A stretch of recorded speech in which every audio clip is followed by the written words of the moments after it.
But of late, if you look at the last 5 years, other than urea, you don't see a real growth happening in across DAP, which is other the main category which is there. But we're seeing some amount of growth coming up in NPK. This is the first thing. But coming to the manufacturing of all these fertilizers, India depends on imported raw material right through. All raw material, intermediate products, right from natural gas that goes in for urea, or the rock phosphate, sulfur and potash, all this is imported. So what is very crucial for India as a fertilizer player is to ensure that your supply chain works well for you. And I think it's important for us to realize that over the last 2 years, since early part of 2022 when we had the crisis in Russia and Ukraine to what we are getting to see today in the Red Sea area in terms of all plants west of Suez supplying to us, there has been a major challenge in terms of ensuring that timely availability of both raw material and finished goods for us. This has been a challenge. This has been also a reason why there has been a cost push which has come to the sector. But I think I'm glad to report that despite all these challenges, as an industry, we have worked hard and we have ensured that we are able to provide the required quantity of fertilizer right across the Rabi and Kharif season to the farmers in India. So this has been a major achievement for us. And just for your information today, anything south of west of Suez takes us about 14 to 15 days extra sailing for us by when the material comes here. But we have planned and managed to really get the required amount of material which is there. Second challenge that we're all seeing is also to do with the season, the so-called Rabi and Kharif as we talk about. And I think this climate change is over the years, it's clearly changing the pattern in which you finally are going to see consumption. It is no longer a well-determined period that within the next 2 months or 3 months that we are able to conclude all that. We are seeing seasons getting extended. We are seeing that the summer crop sometimes goes well into the August. As far as winter is concerned, we are seeing that this season could well be extended right through December and may well go into the early part of January. So this again is a very important element that we have to really work around with. And the other important thing that we also noticed over these years is who are our dependable supply chain partners and how well it is worked. And we've seen that we've had challenges of getting fertilizer from the eastern countries. I think the overall DAP availability from China and the neighboring countries have been low for us. I mean, they were a major supplier a few years back, and as compared to that, in this year, the quantities have been far lesser. Our dependence on the western side, both in the Middle East and Africa, has significantly increased because of that. Fortunately, Russia continues to provide fertilizer material. And we're also seeing that the availability in the global market is also limited today. We're not seeing that there are major capacities which are coming up in the global market. So given this, that capacity is limited, we have to be very clear that there is only a finite amount of fertilizer which all the global importers are looking forward to. So that's again a very important thing. India being a large consumer, requiring large quantities of fertilizer, we have to time it right, and we need to get the material in time for our requirement. And the most important thing for us, which encompasses all these things, is pricing. As you all know that in India, urea is controlled. Is fully controlled by the government. It's a cost-plus formula that we have, wherein the MRP is fully controlled. And as far as the DAP, NP and NPK space is concerned, government had opened up this whole sector quite some years back, and which has worked well in terms of making sure that the availability and the interest in the Indian market continues to manage.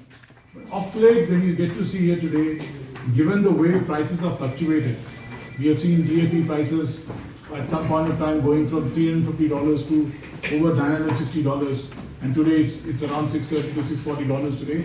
There's been huge fluctuation, and this requires that we are able to manage these as an industry, as an importer, as a manufacturer quite efficiently. And we are glad to state that government has been proactive in all these years, and they've also ensured that the support to the industry and the Indian farmer is well maintained. But the key element of government policy, which in our view is that they have ensured that the geopolitical stress is not passed on to the farm economy in India. The geopolitical stress which resulted in higher prices of raw material, whether it is natural gas for urea or it is for the phosphate rock or ammonia, other raw material that we have, they have ensured that this is largely picked up by them to ensure that the Indian farmer gets fertilizer at an affordable price. This has been a trend. But in the process, only one challenge that has happened is the pricing the way for various products that is there in the marketplace today. We believe that pricing has to change to clearly represent which fertilizer is required to be priced at a particular price. The fertilizer with higher nutrient value has to really come up. In our belief, it is DAP which needs to be priced at the highest level, followed by the other fertilizers which come in, and MOP has to be priced at a point which is far more reasonable.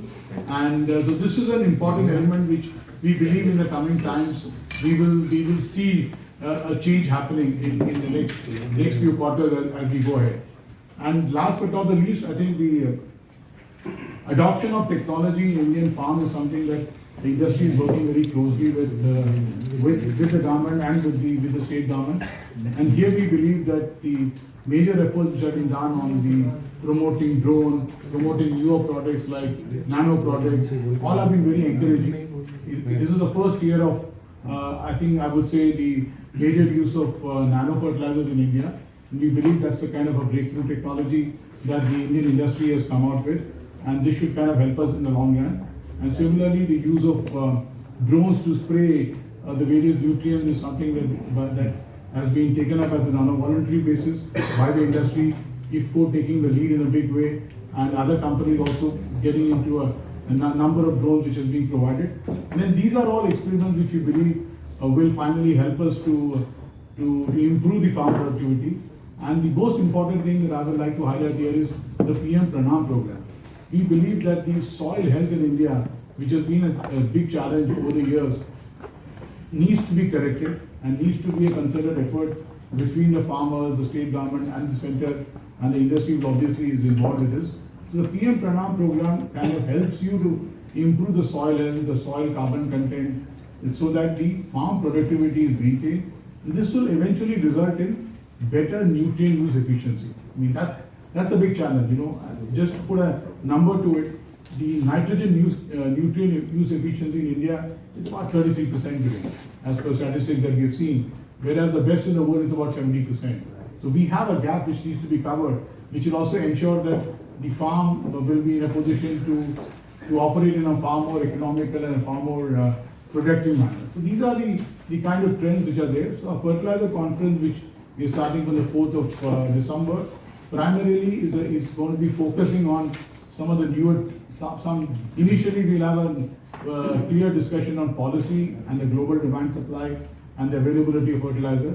And this will be followed up by the manufacturing efficiency that we have brought in, the carbon footprint that the industry has reduced in various ammonia urea plant, and also setting up a new plant that we have done. So those will get discussed. And then we also get into the technology part of it in terms of how the agri-tech is kind of working for us, how the new things like the drone technology that we are using for fertilizer use or agriculture use, how all these are getting to benefit us. So these are some of those things on a larger framework of sustainability that we are going to be discussing in the next few days, and this I'm sure will give us an agenda which will finally be taken up for policy making and also for implementation of various companies.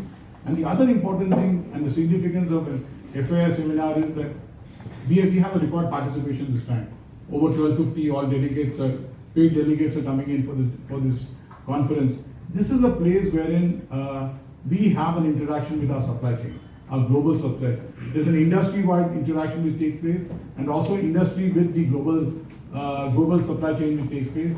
So which is very important, and I think this is important even in the global fertilizer calendar in terms of a conference activity which takes place, and everybody sees value in it. So we have participation from all over the world, and our major suppliers from both Middle East, Far East, and other parts, all and including Africa, they all turn up for this conference. So we are quite excited. We believe that we'll have some interesting outcomes of these deliberations.